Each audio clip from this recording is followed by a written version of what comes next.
All right, what do you do if you don't want to buy a Concept 2 or a WaterRower, the brand, WaterRower rowing machine? That's okay. To be honest, the fact that you're getting a rowing machine is fantastic.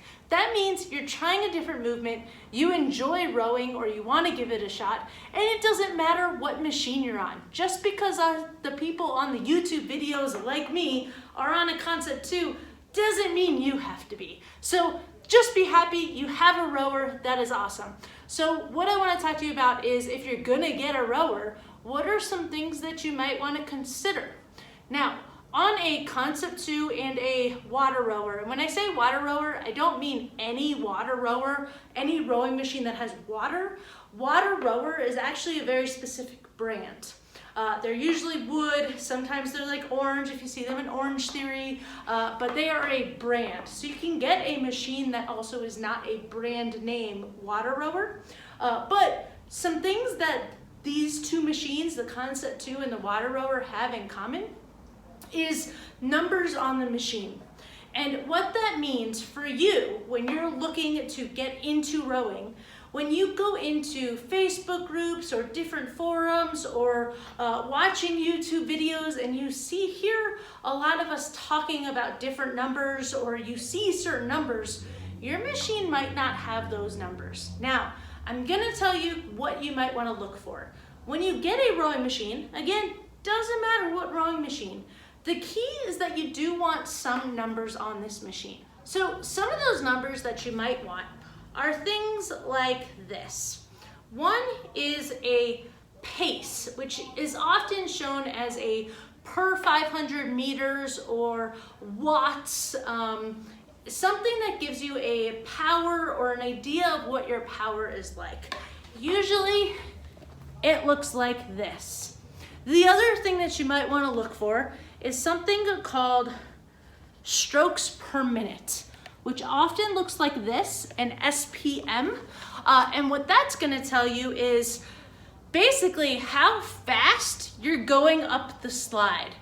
It doesn't have a lot to change on your input in your power, your output, your power, but it has a little bit to do with something else that I'm gonna show you in this video in a minute. But those are the two numbers that are really, really helpful to have so that when all of us are talking about these numbers or you see these numbers on posts, they make sense and you're able to kind of tell what's going on. A lot of the cheaper machines, unfortunately, have a time and a strokes. That does not give you a lot of information. And the reason is because when we get strokes, strokes could be me going back and forth, like every stroke is counted. So when I get my feet in and I row, this is a stroke. Now I could be going really, really, really, let's go slow strokes, or I could be going really fast, and it's counting those the exact same. It's not changing anything in terms of the machine. Now, the other important thing to consider is actually when you're going really slow and you're going really fast, it's also not changing much. Now, when I go slow, if I look at my per 500 meter number, if I go slow and I'm rowing comfortable, so let me get some power going. Right now, I'm at 231. So I'm rowing and I'm at a 231 pace. That's how much power I'm exploding with my feet and getting on that drive part of my stroke. And then I'm just going slow and breathing and recovering on the way forward and then getting that same power again on the push. Now if I'm going faster, so that was at about 22 strokes per minute. If I'm going really fast at, let's go 30 strokes per minute, 32 strokes per minute, I'm still pulling or pushing with my legs at a 230. So basically what that means is when I'm pushing through my feet, that power can either go up, down, or stay the same. But that's based on how fit am I? How much strength do I have to push through my legs and explode? It's like doing a squat. Can I lift 500 pounds? Can I lift 20 pounds? All of those kinds of factors play into that push with the legs, which changes that per 500 meter number. I have a whole video that explains the numbers a little bit better and more thoroughly because I want to keep this as easy as I can when it comes to buying a machine. But if I'm just going off of strokes and my power was the same, but I'm going either 20 strokes a minute or I'm going 30 strokes a minute, a lot of people will take that and go, oh, I'm going 30 strokes per minute versus 20, and this is how well I did in this time. The problem is it's not giving you any input or any info on how strong are you? How much are you pushing and exploding? How efficient are you? How much power is there? So unfortunately, it's not really comparable to how good is my workout. Strokes doesn't give you much information at all, to be honest. If the machine has something like calories, that's great. It might not match up perfectly with your watch or something else that you're using to find that number, but it gives you an idea of how much you're working. Whereas the rest doesn't. The other information, time, gives you how long you've been rowing, but strokes doesn't give you much.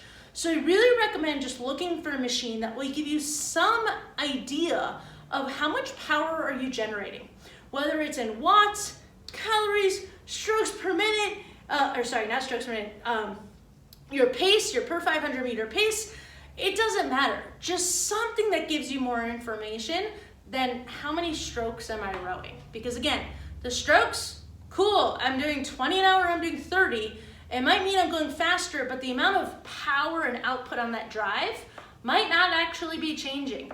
For a lot of people, they find if they go slower and do less strokes, you can actually be extremely powerful at a slower stroke rating, being able to really efficiently use that power and breathe and recover while you go forward. So there's a whole skill in just being able to go slower.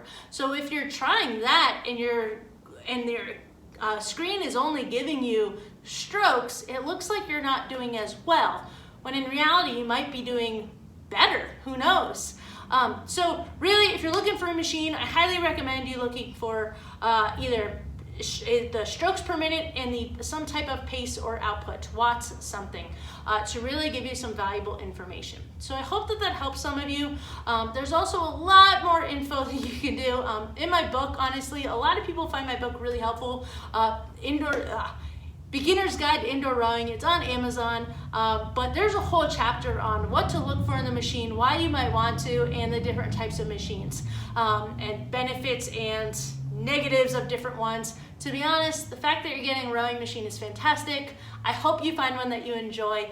Doesn't need to be a Concept 2, doesn't need to be a WaterRower. Just find one that you enjoy and that you like, and that's what matters, so it doesn't become a coat rack.